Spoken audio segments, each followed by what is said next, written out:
Hello Virgo, Sun, Moon, Rising, and Venus signs. Kamusta kayo? Sana po'y nasa mabuti kayong kalagayan. Welcome back po sa Star Tarot. At kung bago kayo rito, welcome din po kayo. Please subscribe, like, share my videos, and leave me a comment kung naka-resonate po kayo. Thank you. So, we have the Ace of Wands. Ayan. So, si Ace of Wands, new beginning energy ito, ano. At, maaari na meron din kayo dito mga bagong ideas, no? Bagong creative ideas na will come up with. Pwede rin na meron din kayo ritong mga pwedeng bagong relationship ito kasi meron tayong Two of Cups.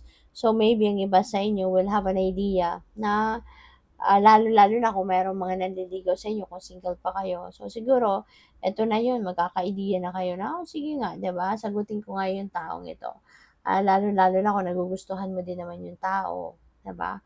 So baka nga papasok sa isang bagong laban romantic relationship ang iba sa inyo rito, or this could be bagong partnership, ano? Bagong collaboration, bagong partnership, bagong friendship, so possible 'yan. At, nakaganyan, naka-lock in ano, naka-lock in. So, siguro kung anong pag-uusapan ninyo rito, talagang yung commitment mo nandiya diyan. So, kung ito naman ay romantic relationship, so yung commitment mo din sa person na yan ay nandiya diyan, naka-lock in ka din, sa commitment na yan. So, which is good. So, we have the Queen of Pentacles. This is your energy.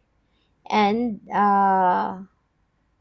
this is abundance and prosperity energy, Virgo. So, most likely, meron dadating dito na pera sa inyo. Most likely, meron ditong magdadala ng swerte sa inyo. 'Di ba? Pangkaperahan. So, possible din, Virgo, na ang iba sa inyo rito, magkakaroon ng baka mga lucrative offers, no? Baka meron ditong mag-o-offer sa inyo ng kunyari, trabaho, negosyo, investment, or kahit anong pagkakakitaan, no? So, maaaring meron darating na offer sa inyo mga ganon, no, na siyang makakatulong sa'yo para mas maging yumaman ka, mas maging ah, komportable ka sa buhay, pamumuhay, ganyan. So, that's good. Pwede rin na, since si Queen of Pentacles, mother archetype din ito, possible na magkakaroon din kayo na siguro ng anak, you know? So, lalo-lalo na kung may asawa ka, may partner ka. So, baka eventually magkakaroon na kayo ng anak sa ngayon, no? So, good luck sa'yo. So, tingnan natin kung ano pa ang ganap.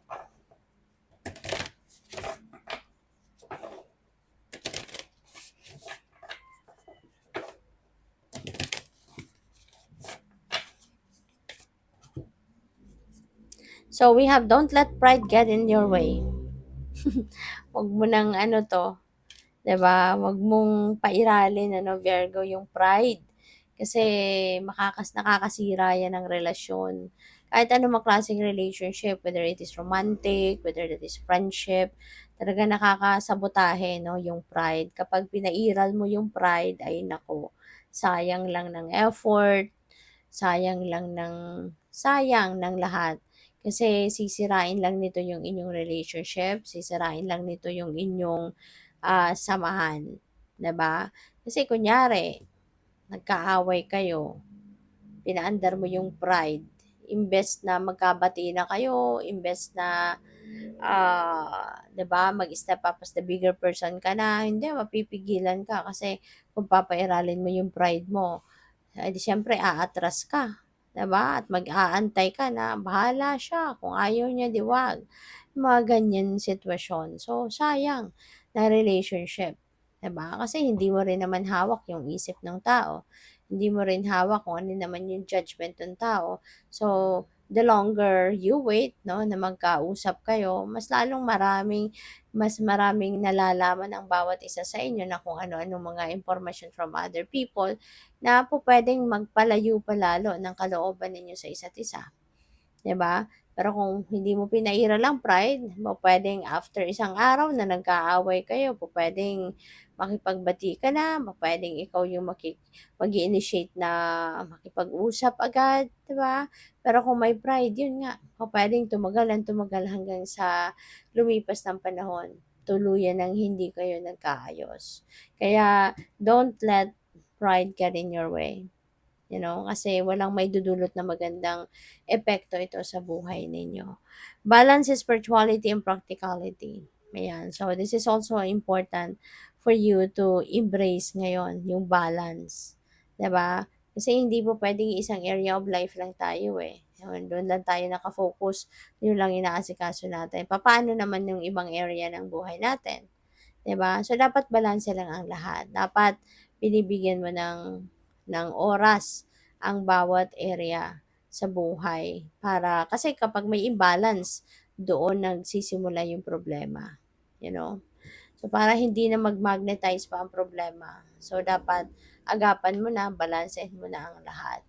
Asikasuhin mo yung bawat area of life. So, you and your loved ones are safe. Okay? Kaya huwag kang mag-alala. Okay, paubaya mo na yan sa universe, paubaya mo na kay Archangel Michael yan.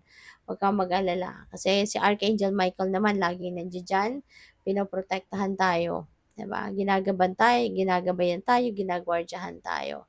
So, yun, don't worry because you and your loved ones are safe. Wala kang dapat na ipag-alala at uh,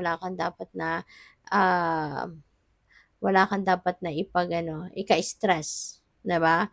Kasi lahat kayo, ikaw, yung mga pamilya mo, they are all safe. They are always protected and guarded. Okay? So, we also have a win-win outcome is forecast. Ayan. So, maganda.